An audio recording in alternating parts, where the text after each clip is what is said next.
Il n'y a pas que parce qu'on encaisse des points que la défense n'est pas bonne. Quand l'adversaire a un nombre de possessions important, c'est une équipe qui joue beaucoup dans le jeu rapide et qui a des possessions qui durent peu de temps.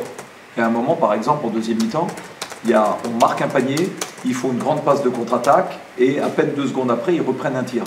Donc quand l'adversaire il fait en sorte d'avoir beaucoup de possessions, de tirer vite, c'est automatique, même si vous défendez bien, c'est pas forcément notre cas, c'est pas ça que je veux dire, mais même si vous défendez presque correctement, vous encaissez plus de points. Et il y a plus forte raison quand, lorsqu'on défend, on est très vite sanctionné aux fautes, et très vite sanctionné, ça veut dire à la 4e minute de chaque début de quart-temps, et donc après, vous êtes obligé de relâcher un peu la pression parce que vous allez leur donner des lancers francs.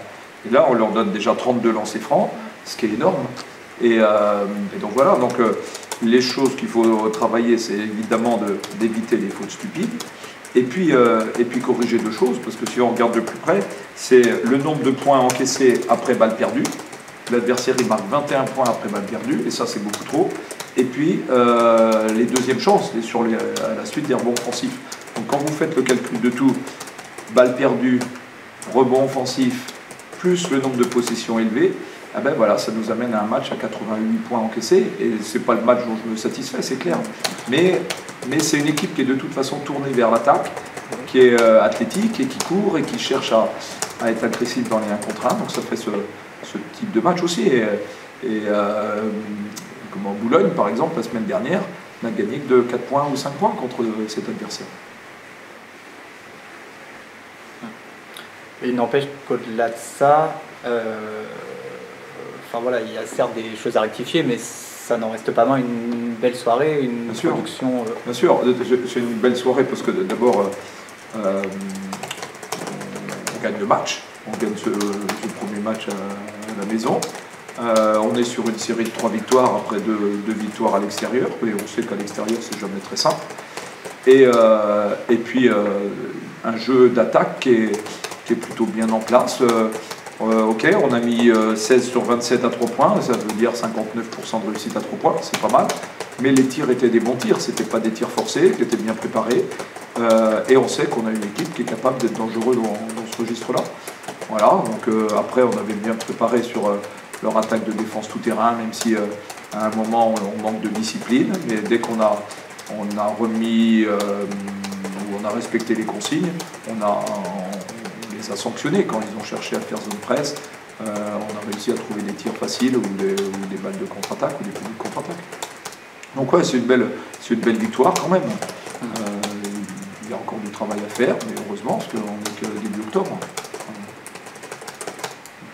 Et c'est notamment l'illustration en recrutant Usas, en recrutant même le surprenant petit Basile. L'idée c'était d'être plus dangereux à 3 points, de ne plus connaître les mêmes difficultés que vous aviez pu connaître la saison passée. Et ce soir, c'en est l'illustration. C'est vrai que c'était déjà le cas la semaine dernière. Exactement. Voilà. Avant, Basile, c'est pas une surprise. Enfin, pour moi, c'était pas une surprise. On savait que c'était, ou je savais que c'était un joueur qui avait un bras et qui était dangereux dans ce registre-là. On voudrait le développer pour pas faire que ça. Mais Romain, Séraphin, Hugo, Rocaz, Basile, c'est clair qu'on a une force de frappe à 3 points. Quand en plus Calvin fait 3 sur 3 à 3 points, c'est vrai que là après c'est un petit peu compliqué. Et on ne peut pas aussi faire l'économie de verrouiller un peu Jarel près du panier. Donc quand l'équipe va être capable d'étirer les défenses comme ça, Jarel à l'intérieur va retrouver encore un peu plus de ballons. Et là, il finit encore avec un bon pourcentage, puisqu'il est à 7 sur 9, et c'est souvent le cas. Mais c'est parce que, justement, l'équipe est dangereuse à la périphérie, l'adversaire ne sort pas, on met les tirs à 3 points, l'adversaire ferme les tirs à 3 points, c'est lui qui va en profiter.